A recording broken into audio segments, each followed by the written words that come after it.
Hello everyone, and welcome back to the final episode of Let's Play Persona 4. I can't believe I just forgot what I was going to say after I just rehearsed it. Anyway, yeah. Today we're going to be going through the final fight, but before we do, we got to get ready for it. What do I mean by that? Well, I mean I'm going to go and sell everything, and then see if he's got anything new to, well, actually I haven't looked for Kanji, a weapon, in quite some time. Does anything, because I'm going to be using him, I decided. Why did I not buy that? Oh, why didn't I buy that? That's a good question. Anyway, yeah, we're putting on the demon shield, or putting on the demon shield. We're putting on whatever I just bought. I looked at the screen, blah. Anyway. This is the point in the video that I tried to fight the final boss, and I died multiple times. So, I'm just gonna tell you, it was because I just could not live through its attacks. It was a sheer logistical nightmare. It did way too much damage, so I decided I was going to grind a little bit. And I figured, well, if I'm going to grind levels, I might as well take Yosuke with me. In some misguided notion that I was going to use Yosuke in the final boss fight. But I wasn't quite sure how long that would take, because when I trained Kanji up to level 70-something, that took forever and a day. Seriously, that took forever. But I eventually went with it and figured, well, to hell with it. Might as well, right? I mean, Kanji has enough health, he'll live through the final boss fight. That's not the problem here. And now we get to go and fuse, because I haven't fused a Persona in quite some time. And as you'll see here, this is how much I grinded. I got to level 85. Just to make sure I was not going to die from damage, from sheer damage. I feel horrible that I had to do that. I don't know how the hell I did this at level 68 before, but anyway, fusing, onto that.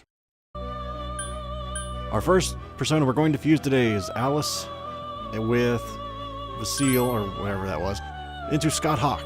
Why Scott Hawk? Well, it was mainly for Dacunda, which is dangerous if you use Scott Hawk for this, but Dacunda is a really nice skill to have for this next boss. Why? I'll tell you in just a moment.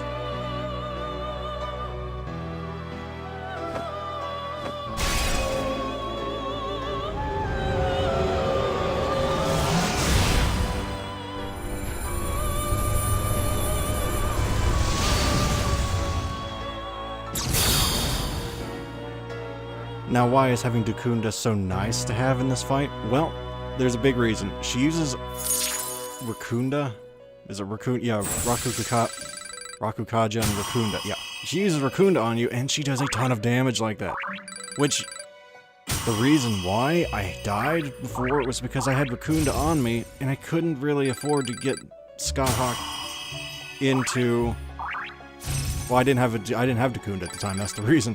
So I had to just deal with the extra damage. So I really wanted a Persona with, you know, the ability to get rid of that defense down. Now, on her own, Scott Hawk is actually really good. The only problem is I didn't take the time to actually fuse her correctly to have a Persona with Null Fire in her inheritance skills. But on to the next one, Metatron, which we're going to be creating from, as you see there, those three Persona, and Metatron is a beast. If you know how to use him right. He has a lot of repel skills, shall we say.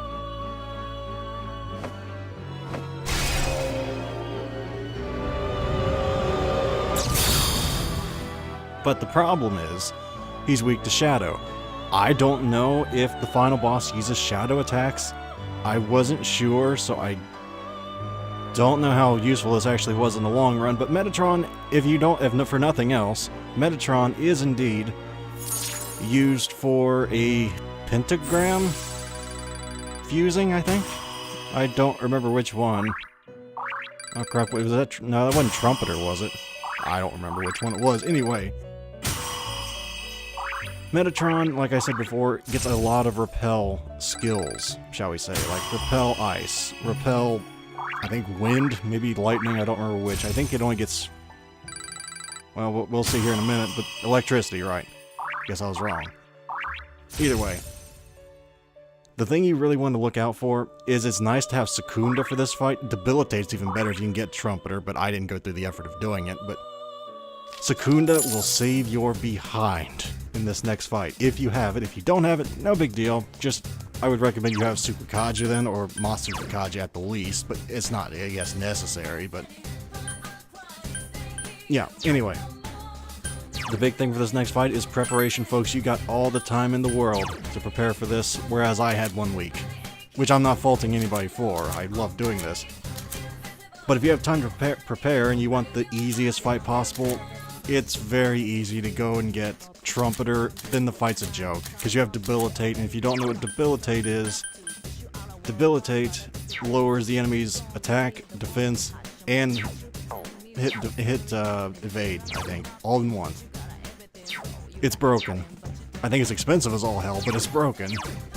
So that's how you make it easier for you. If you don't know how to make Trumpeter, there's many guides online how to do it. I'm not going to show you how. Now, it's time to finally get going. I know, it's been 6 minutes of preamble, for God's sake. Oh, but wait, no. I forgot. Shiroku. Why did I go to Shiroku? Well, there's a reason. Like anything else I do. I'm sorry, I got your hopes up a little bit there. I guess it's gonna be 7.5 minutes of preamble. I wanted Bombs of Life.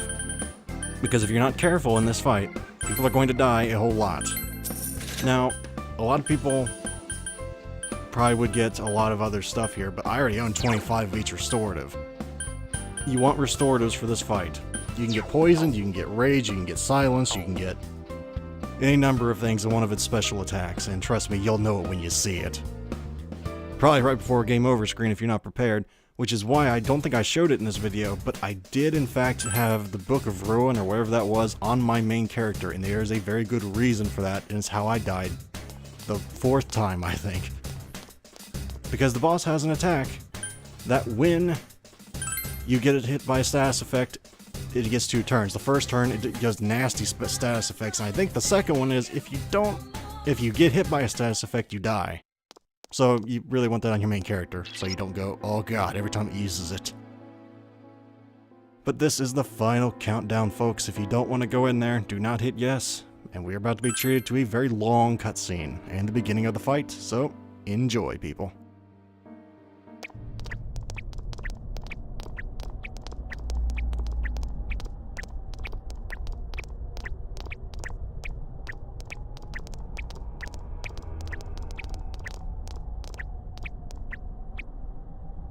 Congratulations in making it this far. Well, thank you very much, Ms. Root of all evil. You granted certain individuals the power to enter the TVs. You created the Midnight Channel as well.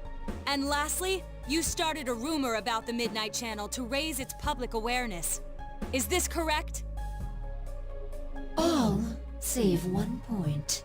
This Midnight Channel you speak of, it is indeed a device to draw hearts into this world. But it was always your individual wills that would determine what appeared on it. Humans ache to expose their suppressed sides, while the prying eyes around them are curious to see them lay bare. The want to show and the want to see. I granted a window that catered to both. That is all. Everyone wished to know more about the people who became famous through the media. And the Midnight Channel was there to grant their wishes. Once the person they wanted to see entered the realm formed by human thought, they would appear even more clearly. I see. So that's how it worked. Are you saying all you did was give that initial spark to Senpai and the others, then watched things unfold? And the rumors spreading, things going wrong. We're to blame for all that's happened? People's curiosity was at fault? Everything was for your sake, to create the world mankind so wanted. Man struggles to understand one another. You can only truly know a finite number of people within your lifetime. But humans disregard this fact, and try to know more people than is possible. Only by comparing yourself to others can you define yourselves. Thus, your ever-present anxiety. Your anxiety causes you to see only what you want to see, and believe only what you wish to believe. As I said, your desire is for a world enshrouded in fog.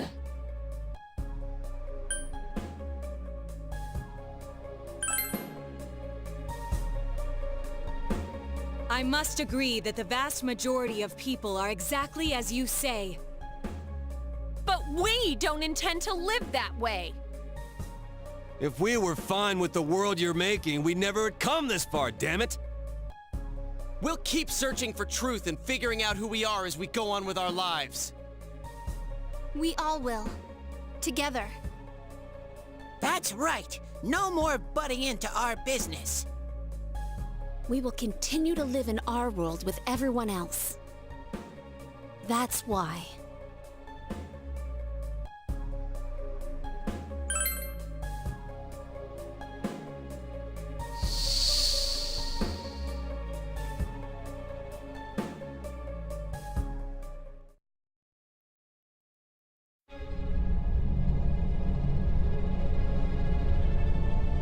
Man, it's hazy.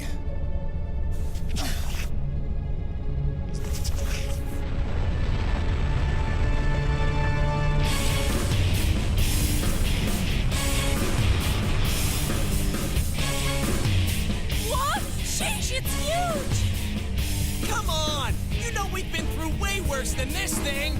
This is just the send-off our leader deserves!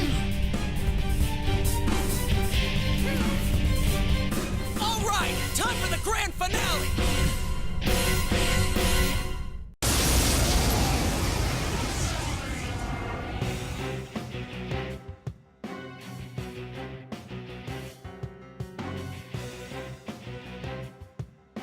Knowledge of the truth is not everything. Yet drunk with truth, you exceeded your role and became too involved. Now, learn for yourselves whose wrath you have brought down. We're not just fighting to solve the case anymore. Then come, sinful sons of man. This will end it all. We have to believe. Okay, and on to the fight. I had Odin out, and there's a reason I had Odin out, because he had auto Mataru Kaja, I believe. So to start with, I'm going to be using Ishtar a lot in this fight. She doesn't have a weakness, she has Masuku Kaja, and more importantly, she has Meteor on. That's very important.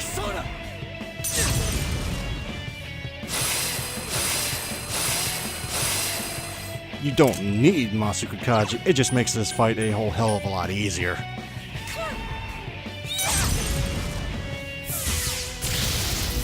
The last thing you want is for your God's hand to be missing, and you will miss a lot if you don't. Come on now! Of course, you'll still miss with it up, but a lot less. Persona!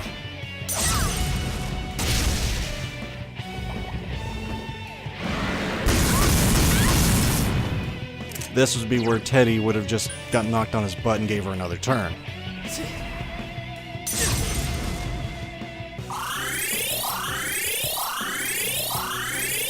Though to be fair, I do think it has ice as well, so Yukiko could have been.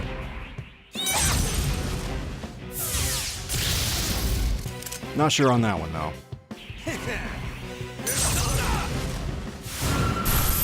The first phase really isn't all that tricky, to be honest. Persona! What's the matter? Did you intend to defeat me with such feeble strength?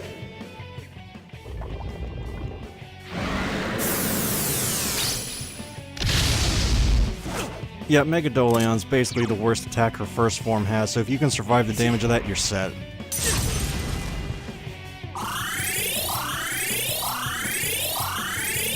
But she gets real nasty in the second phase, let me warn you. Take this!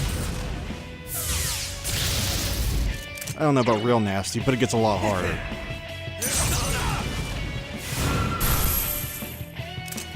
Beyond that, it's just hit however you want to do, magic or physical.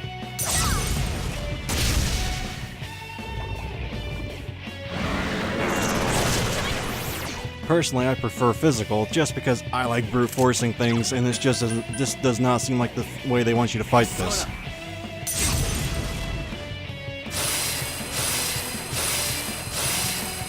We will never speak of this again. That was the worst Masaku Kaja I have ever used in any Persona game ever. I'm ashamed of it.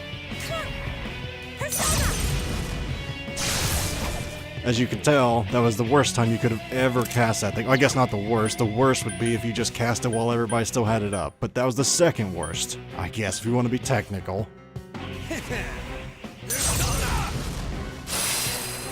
Generally speaking, you want to wait until after it wears off of everybody, not just you.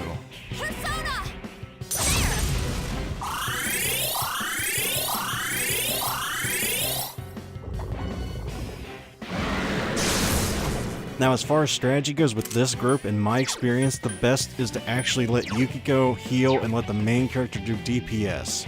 That's not the way it works out the whole fight here, but that's the best that I found out in the long run. The reason being, you can do a lot of damage, while, if you're doing physical, that is. Like I said, with this makeup, it usually is.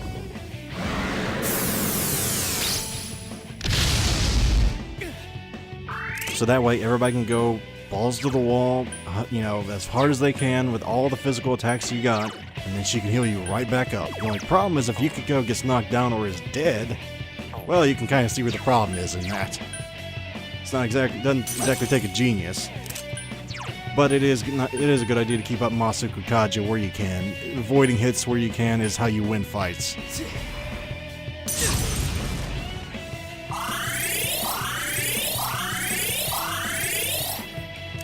Now, power charge isn't necessarily the best thing to do, but it is nice if you have nothing else to do that turn.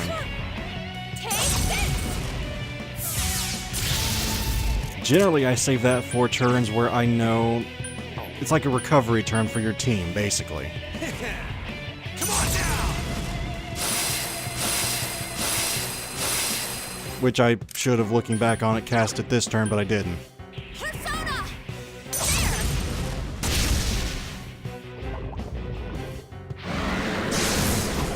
And if I have to tell you at this point in the game to guard when she mind charges, I'm sorry, I don't know what to tell you. It's pretty obvious. I mean, yeah, basically that's it.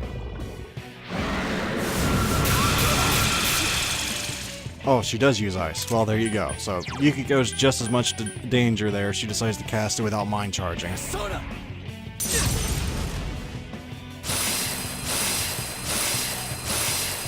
Which, thinking about it, I don't think I've ever seen her cast an elemental without charging first.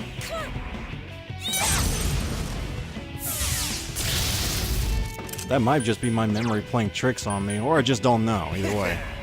Come on down!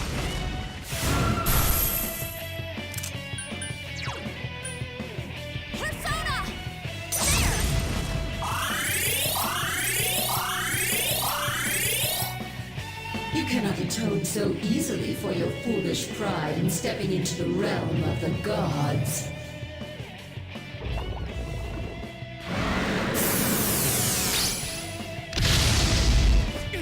I mean, this is basically the last phase of the first phase, so I don't think anything actually different. I don't think anything changes here.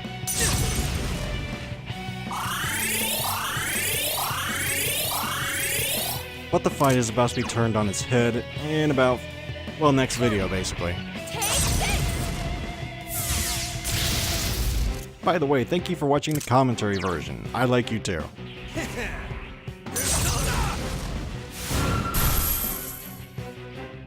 I mean, if you can do a decent amount of damage, you're fine here.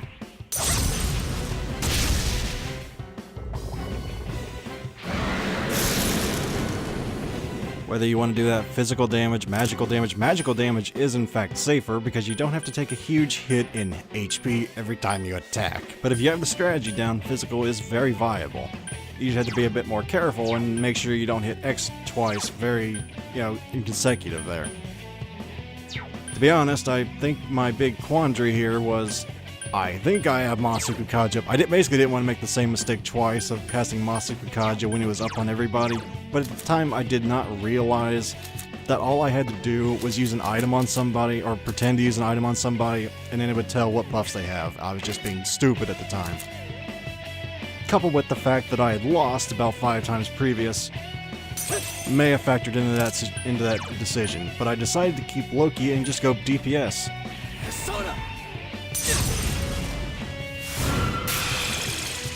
Reason being, everything else was covered. I had healing on, covered. Might as well throw some extra damage on there.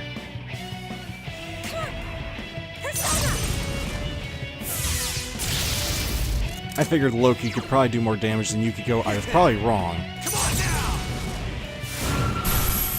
Well, unless Loki used Niflheim, which I think I did eventually.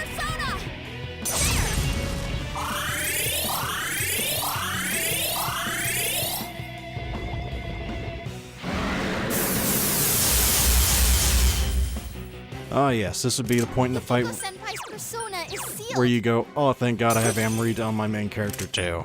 Ah yes, I love Ishtar.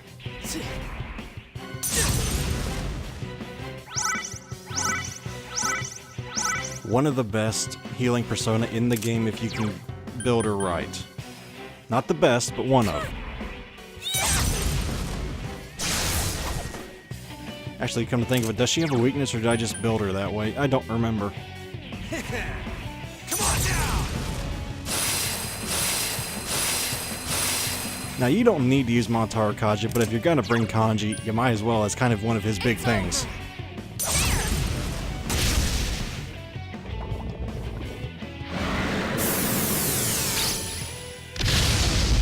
I guess technically Teddy too, but I don't know why you'd bring Teddy and Kanji.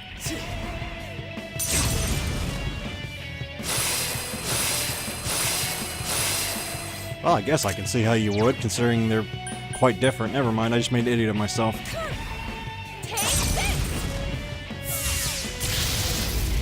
And this is just about over, finally. Come on down! I don't mean that in a bored way.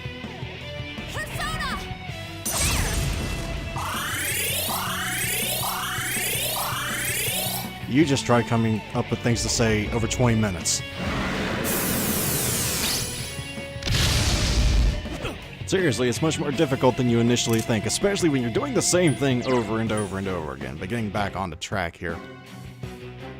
You will get a grace period of sorts. I wasn't paying attention if it actually said that she seems impervious or not. Spoiler, this is not the only phase, considering I just said that before. But eventually you will reach a point where you cannot do any damage to her. Apparently I had not. That's probably why I should pay more attention to that.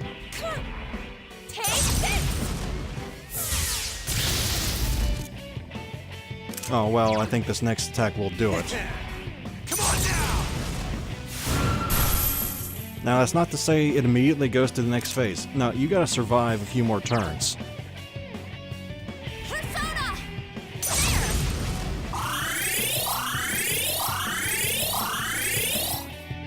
Can you not understand? It is impossible to defeat me.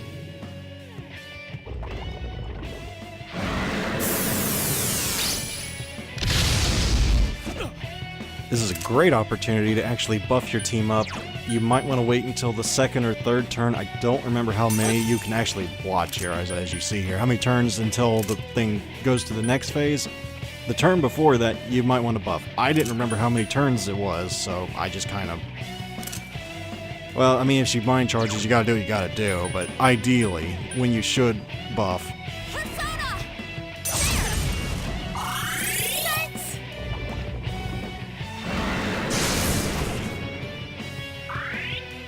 But usually, I knew at least you got one turn. Beyond that, I wasn't sure how many you get. I mean, you've seen all this before. I can't really make it all more interesting just by my thrilling commentary. I would love to. You understand nothing, I see.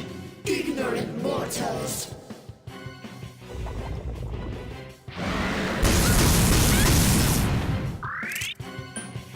I mean, The next phase of the fight is the make or break.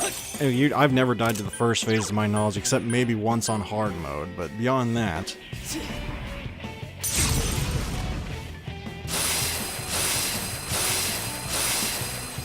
I mean, the next phase, you get real nasty. She gets status effects, she gets instant death attacks, she gets a crap ton of damage. Take this! I would have actually used Maharaja if Thor didn't have a weakness as well.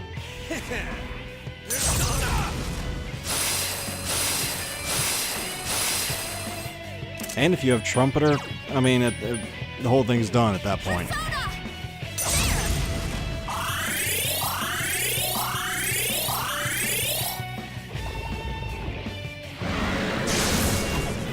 Oh, this was nasty. I remember this now.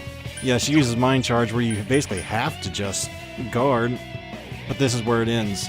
At this rate, it will be impossible to defeat Izanami. You recall what Igor and Margaret told you. That is a crystal of power which you have nurtured through your journey. An orb that repels fabrications of all sorts, dispels lies, and shines upon the truth. Truth is a thing which only appears to those who have observed, considered, and made a choice. At the end of the path you chose lies the truth. Believe in it, and continue without faltering. And here we go into the second phase of the fight, the most difficult fight in the entire game to me. Here we go.